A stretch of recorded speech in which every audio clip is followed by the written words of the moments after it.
Hayırlı gün Татарстан, hayırlı gün hürmetli televizor караучылар.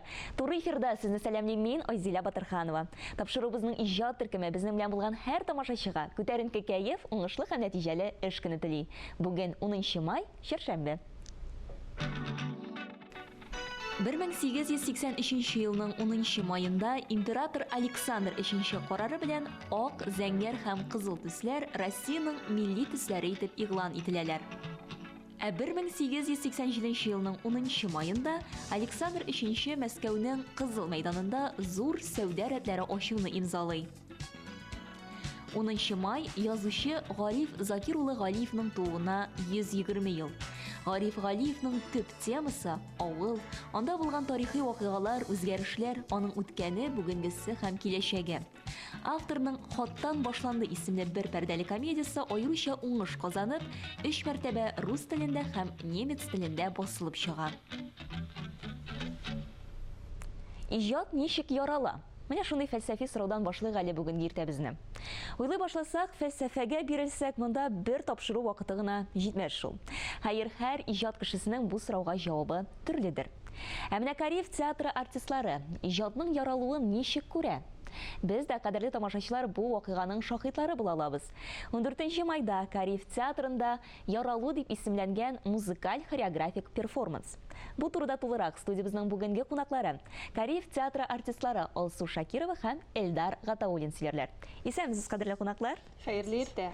Сез икегез дә иҗат әһелләре, шуңа күрә инде сорауны да шуннан башлыйк әле. Иҗат ничек ярала? Иҗатның яралуы ул бик кызыклы һәм бик авыр процесс. Без бит инде менә тамашачы килә залга, тамашачылар залына ул спектакльне, мәсәлән, җәбрәр перформансның бер өлешен генә күрә. Ул артистларны күрә. Һәм иҗади проект яралганда ул инде бик күп кешеләрнең бергә эшләнгән зур эше. Менә иҗат ул ярала башта кемнеңдер язучының башында, аннары режиссерның идеяларында, аннары рәссамның ниндидер эскизларында, костюм эскизларында. Аның өчен эшли бик күп цехлар, монтировочный цехлар, костюмерлар, реквизиторлар, аннары аны сатырга тиеш администраторлар. Һәм дә инде менә бу бүтән кеше бергә гөрләп эшләгәндә генә без иҗади процессның шәп җимешен күрәбез. Менә иҗат шулай ярала. Бер караганда шундый катлаулы да кебек, ләкин менә ул эшкә бирелеп китсәң, ул шул кадәр җиңел бит, Алсу, әйеме? Җиңел дә, катлаулы да барыбер. Менә кайбер кеше бит уйлый, артист эше ул шундый җиңел генә дип уйлыйлар. Уйламыйлар аның бик озак эзләнгән образларын, аннары бик озак үткән репетицияләрне, үзендә эзләнүләрне, аны бит беркем дә уйламый да, белми дә. Артист эше ул бик авыр, ләкин бик тә кызыклы. Артист эше генә дә түгел, ә гомумән бөтен театр эше. Кыскасын гына әйткәндә, бөтен әйбергә бу безнең музыкаль перформанс ул кыска гына, бәләкәй генә экскурс була, һәм дә инде һәрбер процессны безнең тамашачы күрә алачак. Менә ничек Алсу әйтте, ул нәрсәдән башлады? Ул гомумән идеядан башлады, орлыктан. Профессиональ әйткәндә ул зерно, ничек ул закладываться итә, һәм дә инде шул бәләкәй зернодан ничек ул үсеп килә, һәм дә инде ул ничек сәхнәдә туа дип әйтергә була. Бу перформанс әле ул гадәти түгел безнең өчен дә, чөнки бу перформанс безнең урамда, театр эчендә түгел, сәхнәдә түгел, без перформансны уйныйбыз урамда, театр мәйданчыгында. Бу перформанста ишетәчәксез сез безнең шагыйрьләр, безнең Хади Такташ, Мөдәррис Әгъләмов шигырьләре белән бергә бәйләнгән биюле, пластикалы перформанс күрәчәксез. Килегез. Бик кызык. Менә перформанс һәм перформанс дип кат-кат әйтелде. Чынлап та менә бу бит заманча сәнгать төре. Һәм шулай да тамашачыларыбызга аңлатып китик әле. Нәрсә соң ул перформанс? Элдар, бәлки син бу сорауга җавап бирерсең.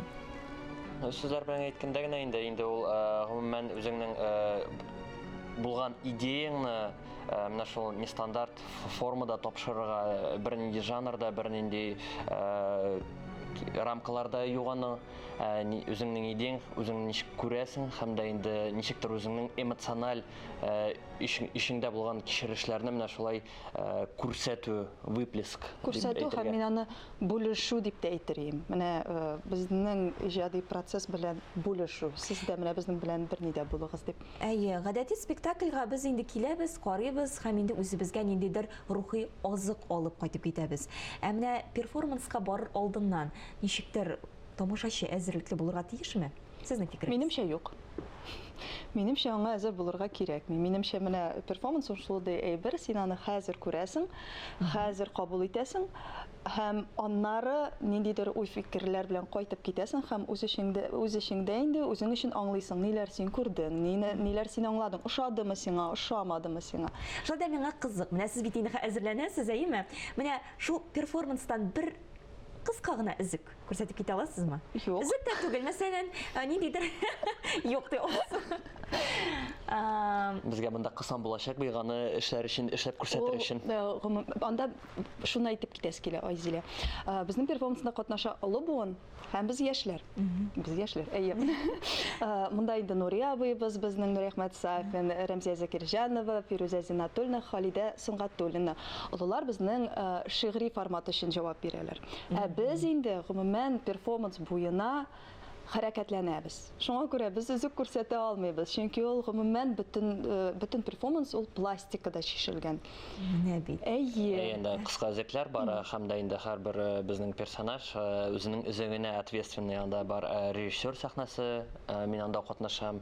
Мин режиссерны уйныйм. Мин режиссер булып режиссерны уйныйм.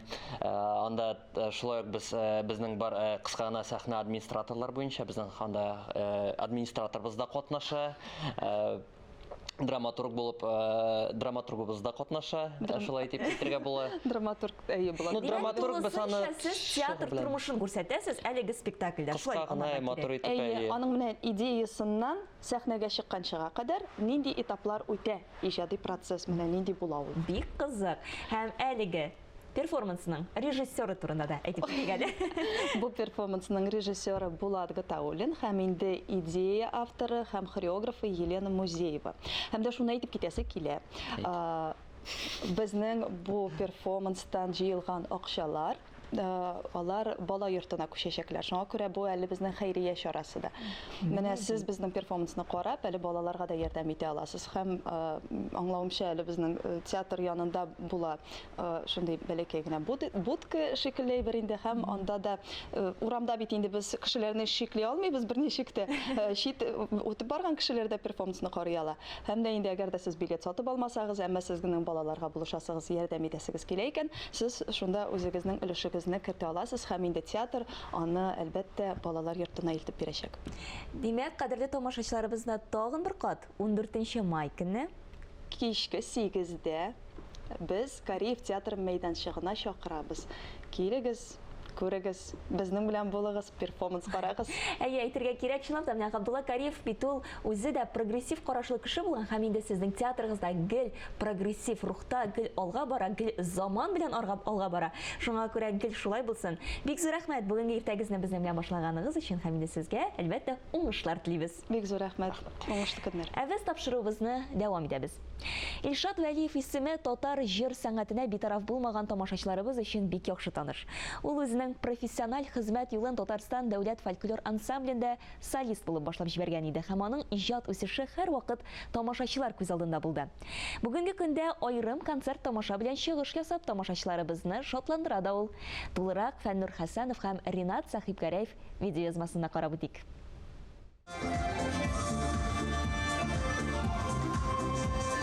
Иҗатта 20 елга якын вакыт, азмы ул, әллә күпме? Кемгәдер ул бер мизгел булып күз ачып йомганчы шома гына үтә дә китә. Кайберәүләр өчен бу юл бормалы һәм сикәлтәле булып килә.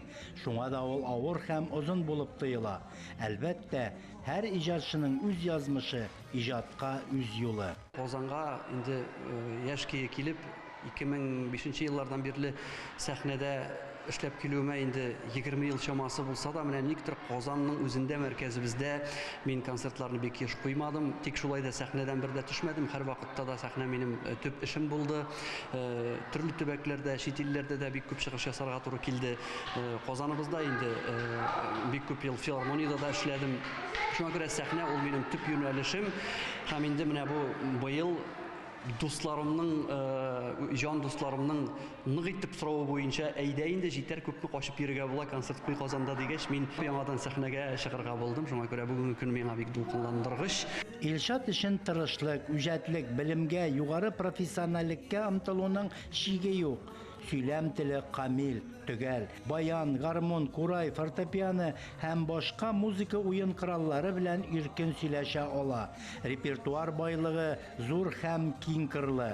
Һәр тамашачы зәвыгына туры килерлек, жан азыгы табардай җырлар бәйләме туплап, чыгыш ясау булсынга эшләү нәтиҗәсе. Терелей сәхнәдә җырлаган җырчы ул спортсмен кебек һәр вакыт тренажда булырга тиеш. Мин ничә ел сәхнәдә гел концерт куеп тормасам да, мин көн саен өйдә 2 сәгать распевка, җыр, мин вокал үземнең дәрәҗәмне төшермәскә тырышып, һәр вакыт өйрәнүдә, һәр вакыт эзләнүдә, һәр вакыт үземнең җырлавымның камиллеген арттырырга тырышам. Чөнки аның шиге юк, беркайчан да өйрәнеп бетә торган әйбер түгел. Шуңа күрә эшләргә Аллаһ Тәгалә исәнлек биргәндә, Алла бирсә. Кеше турында сөйли башласаң, иң беренче чиратта аның кешелек сыйфатларына, үзен тотышына, сөйләм теле, дөньяга карашы һәм туган төбәгенең дә кайдан булуына игътибар итәсең. Бу яктан караганда, ут күрше Башкортстан җирлегендә туучылар я җырчы, я композитор, я шагыйрь булалар кебек. Илшатта бу талантлар барысы да бар. Өстәвенә әле ул ышанычлы дус та икән. Аның дусларга багышланган 4-5 җыры бар.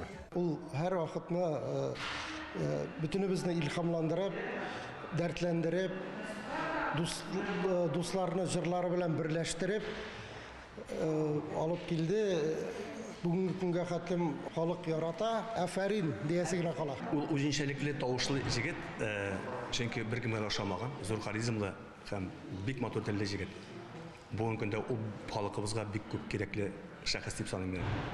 Мин Илшат Валиев дигән җырчыны бик хөрмәт итәм. Чөнки мин аны кичкенәдән тыңлыйм, иҗатташ дус дип әйтә алам. Аңа зур хөрмәт һәм ниндидер тавышына да мөкибән китәм. Музыкант бик каты зур дәрәҗәдә, җырчы бик каты зур дәрәҗәдә бетәсендә, аның профессиональ яклары бик каты күп. Эшләгән эшен җиренә җиткереп эшли. Шуңа күрә җырчы буларак Илшатны әйтә алам мин, беренчеләрдән беренче ул. Сәхнә ул шундый әйбер, эстрада ул гел үзгәреп тора. Шуңа күрә каушау хисләре дә бар, бераз гына ничектер шомлы, куркылрак торулар да бар. Тик шулай да сәхнәгә чыккач ул каушаулар барысы да юкка чыга. Чөнки тамашачының җылы алкышлары, аларның нурлы йөзләре безне һәр вакыт яшәтә, канатландыра, җырласы, яшисе килә башлый. Сәнгатебез күгендә шундый талантларның булуы күңелгә ышаныч исти. Әлбәттә, Илшат Валиев тамашачыларга үзен яраттырырга өлгерде инде.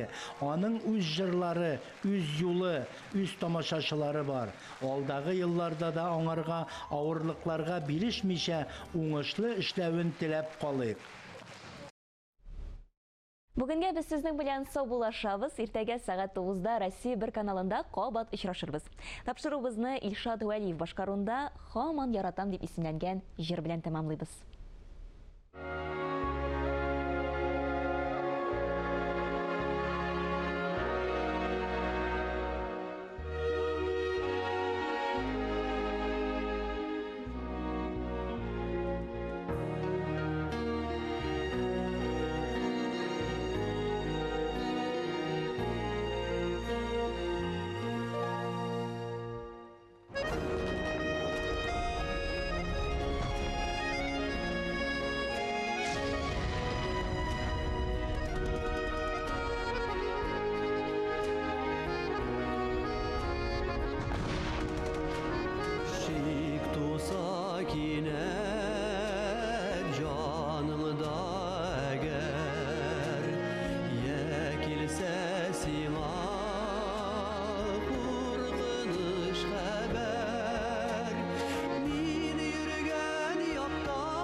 Yıldızlı ayaz kөгеңіне әгер Ауыр бұлтлар қаплап кетсәләр Қаршы искән жел қапланса тыныға Нық бұл сен генә Тик сен жанымда Bir şəkurməz ağışqanımğa Canımda tiksin canımda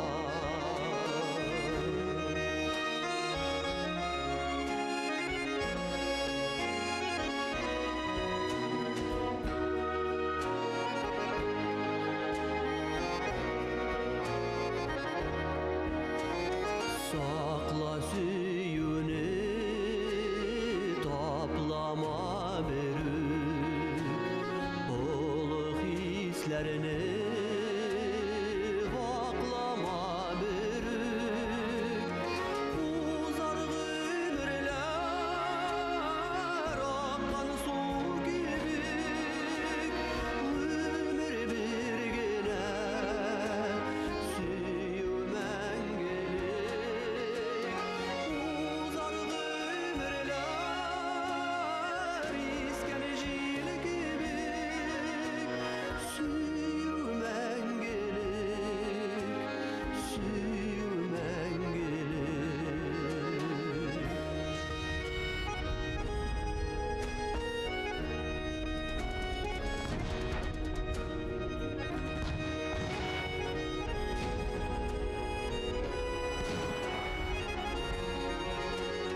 Bir şəkurməz